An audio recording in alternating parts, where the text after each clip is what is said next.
Hello, and welcome to the Yak Laughter Audiobook podcast. Yak Laughter is an ongoing web serialized fantasy novel written by me, Coram Parker. The full text is available for free at yaklaughter.com. Thank you for listening, and now, without further ado,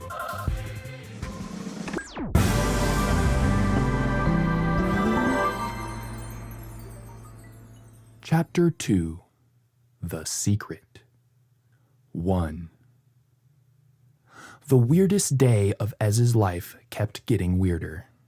She and Wilburn watched in silent awe as Grandma Fark approached the hornet that lay sprawled against the overturned table and prodded it with the tip of her cane. It twitched. Wilburn and Ez both twitched themselves, but Grandma merely grunted.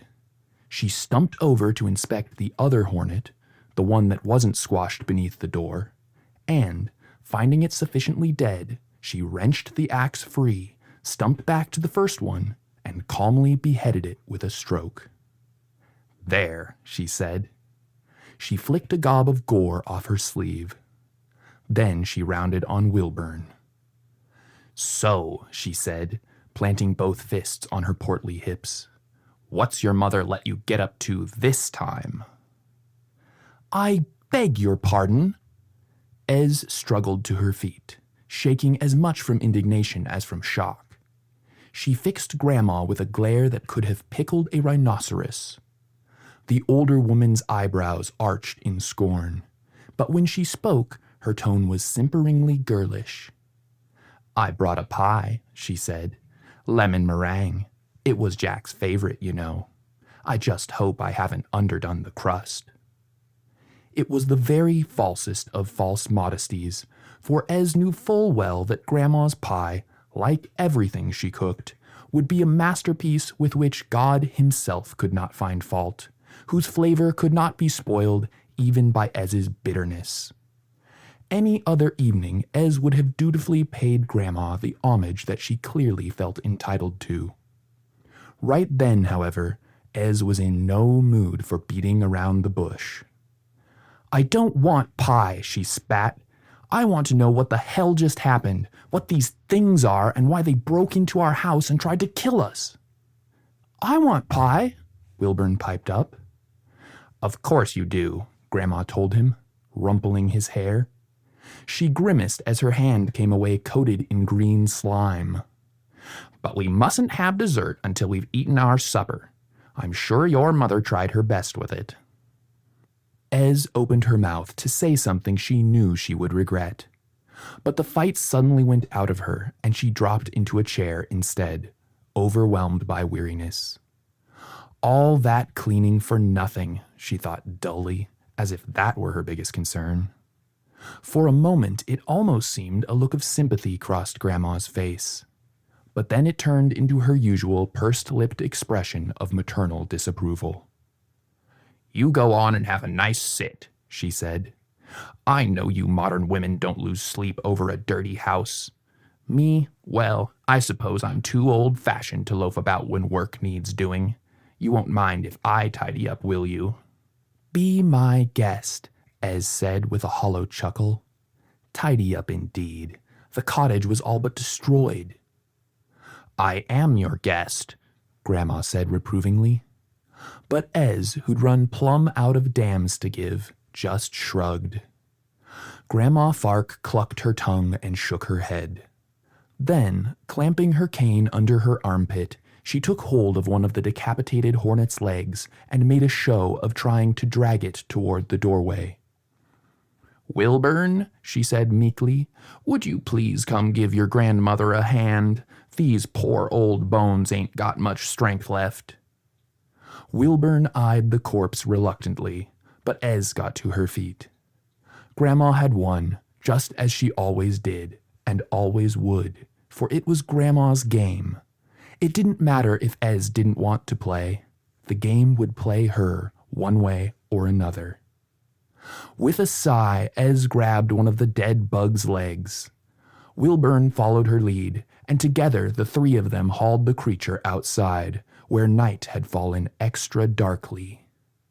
The low roof of cloud that had dimmed the sun's light all day now blotted out the moon and any stars that might have shone.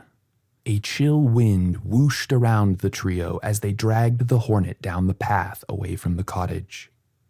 A shape suddenly moved in the darkness. If Grandma hadn't been half deaf already, Wilburn and Ez's shrieks would certainly have made her so. Both of them bolted for the cottage. "Come on back, you babies," Grandma called. "It's only Thoralf. There's a good chap." She reached out to pat the darkness where the ink-black stallion must be. Thoralf nickered. "Oh, thank God," Ez breathed, clutching her chest. The way her heart was galloping felt like a horse was trapped inside her. "Hi, Thoralf," Wilburn said. "Oof!" He'd bumped into the stallion's hindquarters. Thoralf followed the three of them back and forth to the cottage as they dragged the second hornet out, then scraped up what they could of the squashed one and dumped it with the others. "I'll go fetch the shovel," Ez said, choking back the bile rising in her gorge. "Nah, burying's no use." The light from the doorless doorway caught Grandma's hair, forming a glowing ring around her face, which was a mask of shadow. "We've got to burn these," she went on, "unless you want more turning up. Vexpids are attracted by the smell of their own dead." There was a pause. "Vexpids?" Ez asked. Grandma grunted. There was a longer pause. The silence stretched uncomfortably before Ez said, very quietly, "You know what's going on, don't you, Nyreen?" She had never used Grandma's first name before. It had always been Mrs. Fark until Wilburn had come along. Then it was Grandma ever since.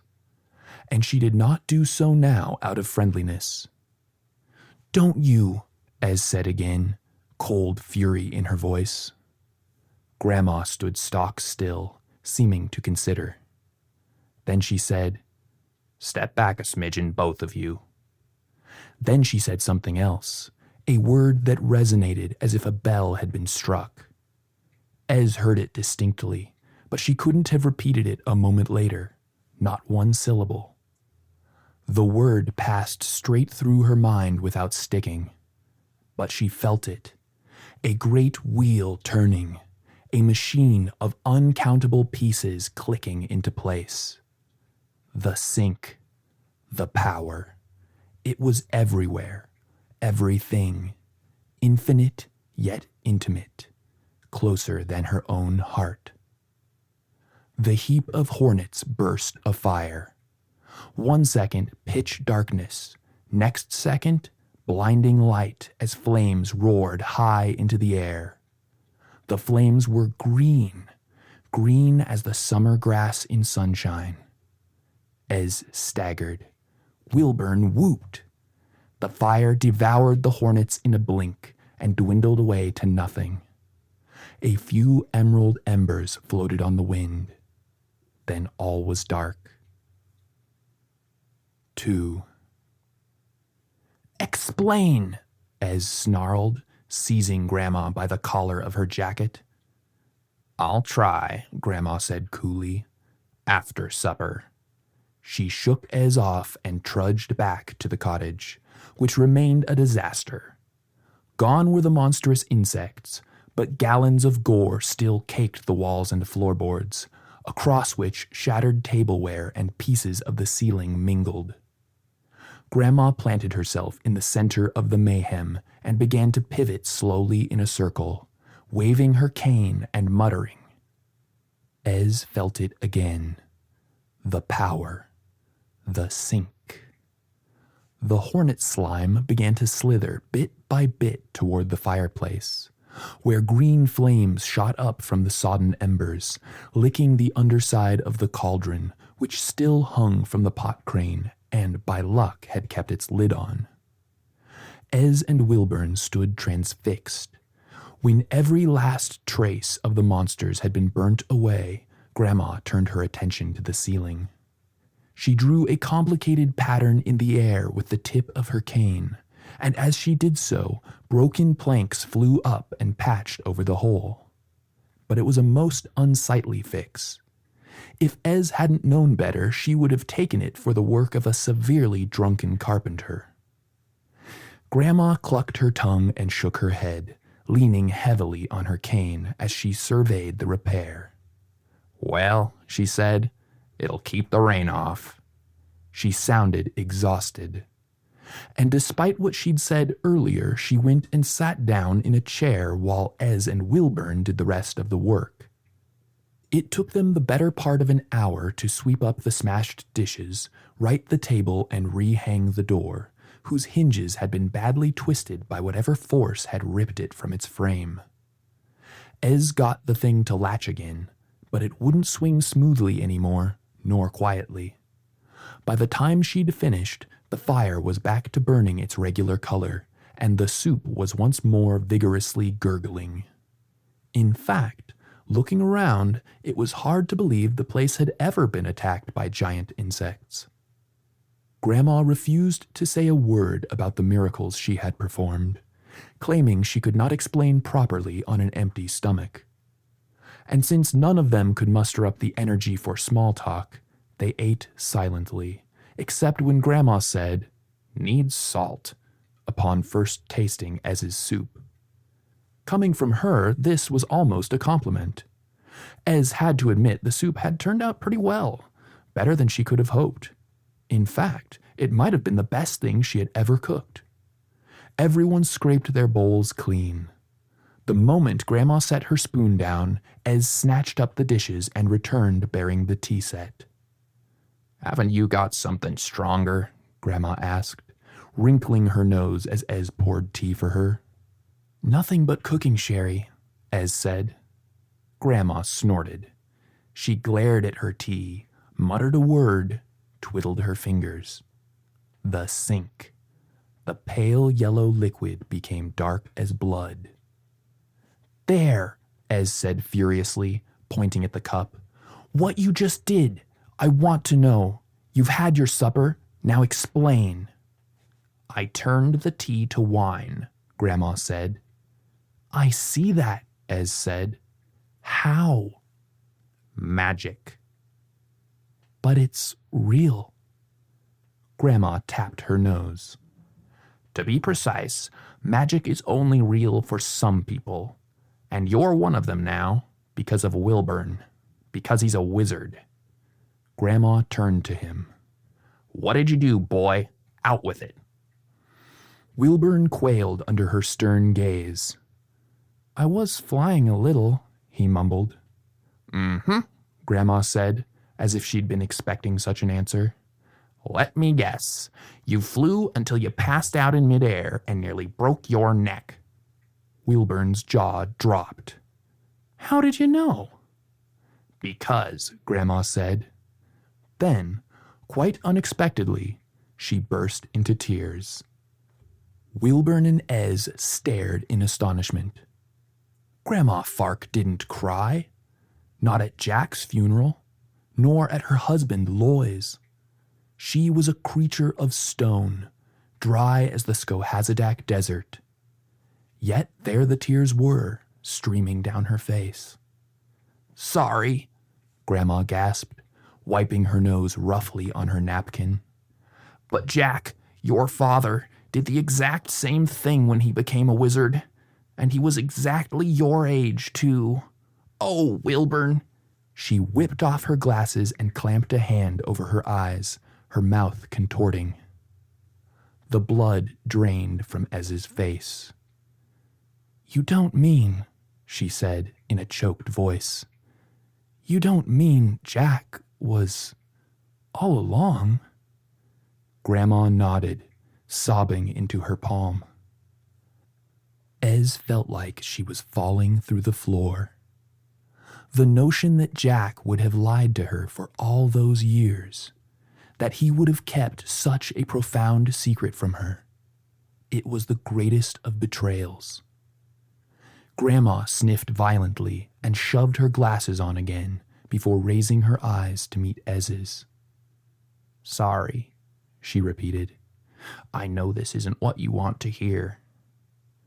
I want the truth, Ez said, fighting to keep her voice steady. If Jack was a wizard, why didn't he tell me?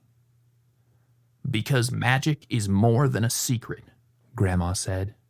It's the secret, unknowable to everyone except magicians and our immediate kin.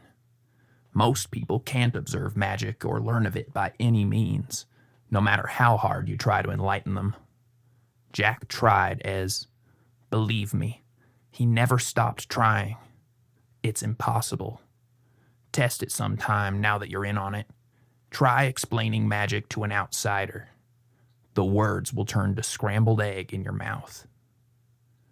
Relief washed over Ez.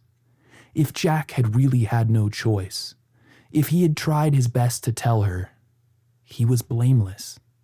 There was nothing to forgive. The sacred trust that had existed between them remained unbroken. But a new worry nagged at her. That phrase, immediate kin. Are spouses let in on the secret? She asked, staring fixedly into the table's wood grain. Out of the corner of her eye, she saw Grandma give a curt nod.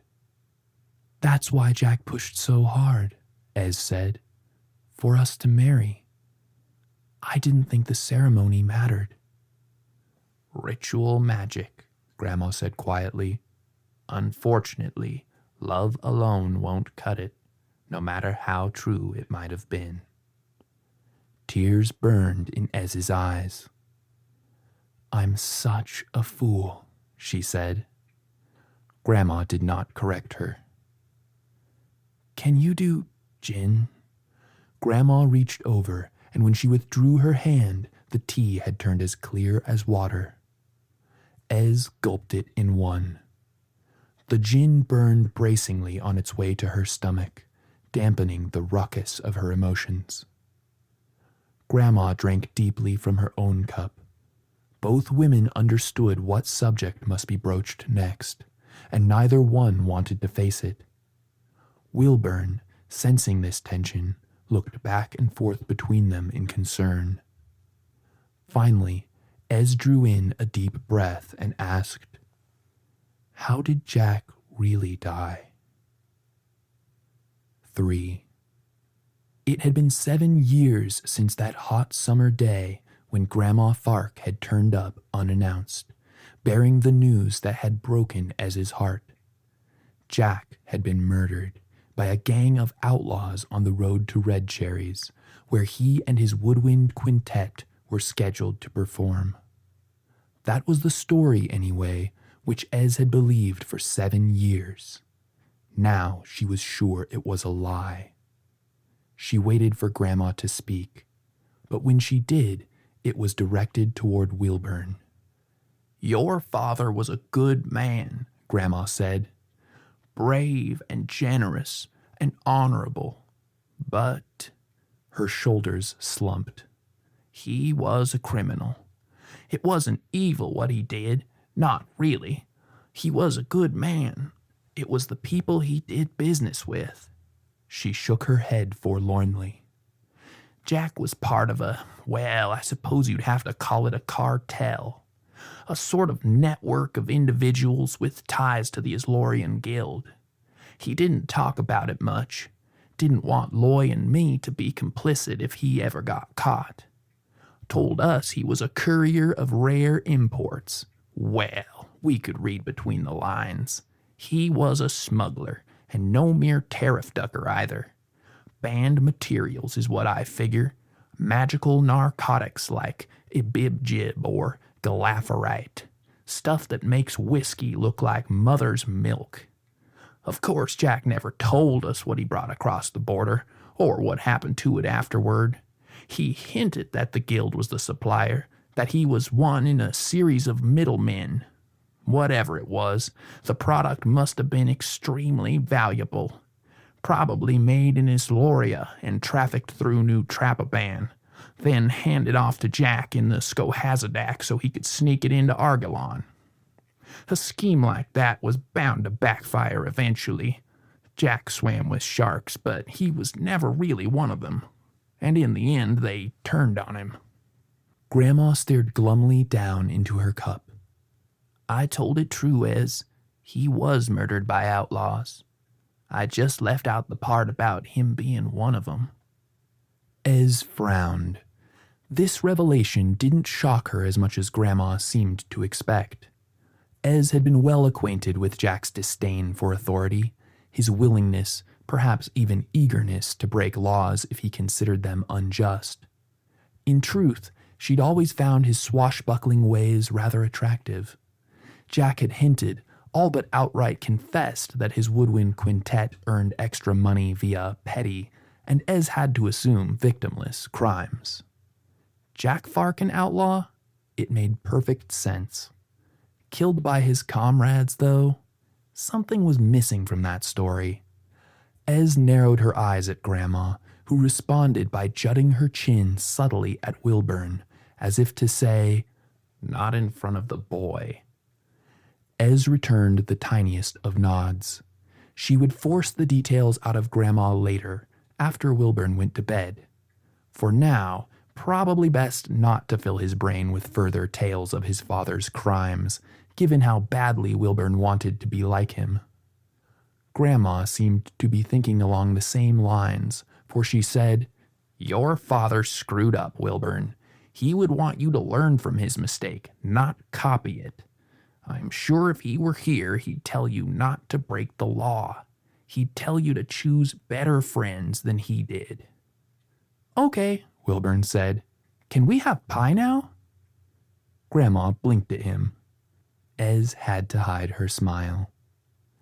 She got up and set the pie in front of Wilburn on the table, saying, "Your dad was a fanatic about Grandma's cooking, especially her pies, and especially her lemon meringue pies.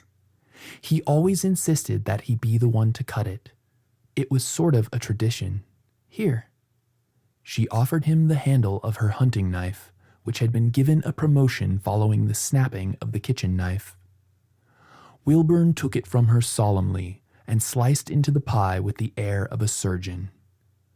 While he worked, Ez said to Grandma, "Vexpids, did you call them?" Grandma started. She seemed to have been lost in thought. "Yeah, Vexpids. What the heck those three were doing this far north beats me. You mostly find them in the desert." "They obviously came because of Wilburn's magic," Ez said. "Don't tell me it was a coincidence. They turned up within hours. And they aren't natural insects, clearly. The physics wouldn't work. They wouldn't be able to stand up under their own weight, much less fly." "It wasn't a coincidence," Grandma agreed. "I'd wager Vexpids have some way to sense kinenergic activity. It's never been documented, but then not much is known about them, even amongst vivopaths like myself. That explains why they were drawn to Wilburn." "No, it doesn't," Ez interrupted. "What's Kinenergy is locomotion magic," Grandma interrupted back. "It's what Wilburn was doing earlier. That must be why the Vexpids were drawn to him. But you said it yourself, Ez. They turned up within hours. Closest hive I've ever heard of is cleared down by Gratwell. Would have taken days to get here. Or nights, really, because Vexpids don't fly when the sun's out. So those three must have departed long before Wilburn became a wizard. And there's no way they could have known ahead of time." "So they were in the area already for some unrelated reason," Ez said, catching Grandma's drift. "Exactly. What that reason might have been, I've no idea. But I doubt Vexpids will bother us again. Just to be safe, Wilburn, let's not do any more kinenergy tonight. I'll send a report to the Vivipathy department in the morning. Maybe they can sort it out." Catching Ez's eye, Grandma added, "Vivipathy is life force magic. Plants and animals and so forth. It's my knack." "Your knack, yeah. Every magician has an innate aptitude for one of the 5 arts of magic. The first spell usually reveals it. Kinenergy is Wilburn's. That knack runs strong in the Farks. Jack had it, and Grandpa Loy." You should have seen the games they used to play together. Ah, Wilburn, it's not fair that you never got to know them. They would be so proud of you." Her voice cracked, and she cleared her throat before continuing in a businesslike tone. "But you need to be more careful from now on. You came this close to killing yourself earlier. Kinenergic exhaustion. You used up all your energy, and your body started to shut down. Be grateful the enchantment broke when you lost consciousness, because if you had managed to keep flying another minute or two..." Grandma slid a finger across her throat. "I'd better never catch you doing that again, boy, or so help me I will whip your hiney raw." "Grandma," Ez said sharply. "Oh, hush. I just want to make sure he understands. Magic is dangerous. Too many young magicians wind up dead because they treat it like a toy. It isn't. Magic is like fire. It's useful when it's under your control, but if it's not, it can destroy everything, including you." "Point taken," Ez said. "Now I want to make sure you understand. It's not your place to punish my son, or to threaten him. Ever." The two women glared at one another. Finally, Grandma said, "How come you haven't touched your pie?" Surprised, Ez looked down and discovered it was so. She quickly took a bite. It was, of course, utterly perfect. The crust crisp, the meringue foamy, the filling gelatinously yellow, bursting with citrus tang mellowed by sweetness and a delicate, buttery breadiness. God himself couldn't find fault with this, Ez admitted grudgingly. She cut another bite, then paused with her fork halfway to her mouth. "Hang on," she said. "Did you make this with magic?" Grandma winked at her. "That's cheating," Ez said, outraged. Grandma chuckled smugly. "It's not a competition, Ezzy. You've got meringue on your lip, by the way." It was so a competition, Ez thought as she dabbed her lip indignantly, but she couldn't pursue the subject further without making herself look pathetic. Grandma had outmaneuvered her with a chess master's skill, and they both knew it. Ez scowled at her slice of pie. For a moment, she considered not eating the rest of it in silent protest against the older woman's cheating. Then she ate the rest of it. 4. A while later, after tucking Wilburn snugly into bed with his stuffed toucan Tukey nestled in his arms as always, Ez climbed down from the loft and went outside to join Grandma, who she found leaning on the garden fence, smoking a stubby wooden pipe. Ez said nothing at first. She pulled a carrot from her pocket and offered it to the patch of extra dense darkness which she took to be Thoralf. A shiver ran through her as the carrot was tugged gently from her hand and crunching noises issued from the darkness. She was glad the horse's night vision was better than her own, or else that crunching might have been one of her fingers. Ez could barely see Grandma's face in the soft orange glow cast by the ember of her pipe. The air was cold, but not unpleasantly so. Now that the wind had settled down, the chilly stillness was invigorating. "So, what happens next?" Ez asked, propping an elbow on a fence post. Grandma took a deep drag on her pipe before replying. "Wilburn needs an education, and the only place for him to get one is Frog Swallow's College of Metaphysical Arts. It's where I went to school, and Loy, and Jack. The fall semester starts next month, so we've got about a fortnight before we need to leave. What are you snickering at?" "Sorry," Ez said. "It's just... frog swallows? Who came up with that?" Grandma harumphed. "The school's named after its founder," she said irritably. "Mortimer Frog Swallow. He was a great wizard." "Okay," Ez said, trying to stifle her amusement.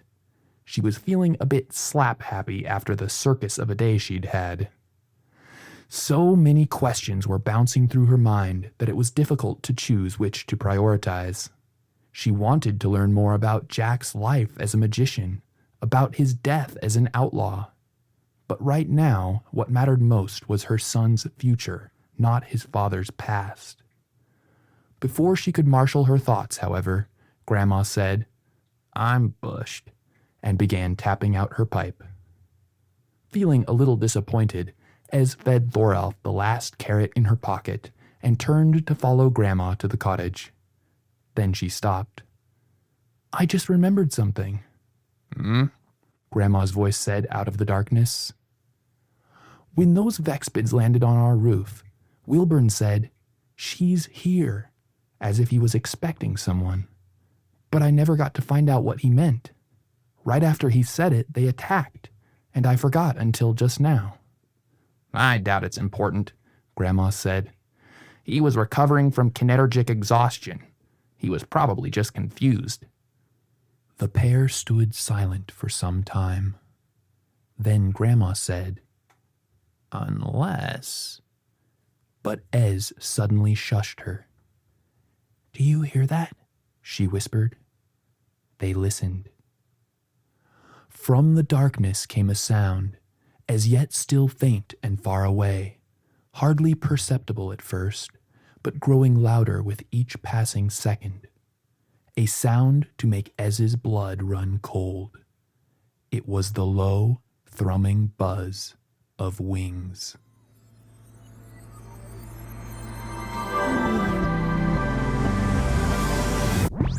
Today's episode of the Yak Laughter Audiobook podcast is brought to you by fire. Careful, that stuff is hot. Like magic, fire is useful when it's under your control. But when it isn't, it can destroy everything, including you. The podcast is produced by my brother, Canon Parker. Please do not like or subscribe, and don't tell anyone about this. Thank you. Much love and many bubbles.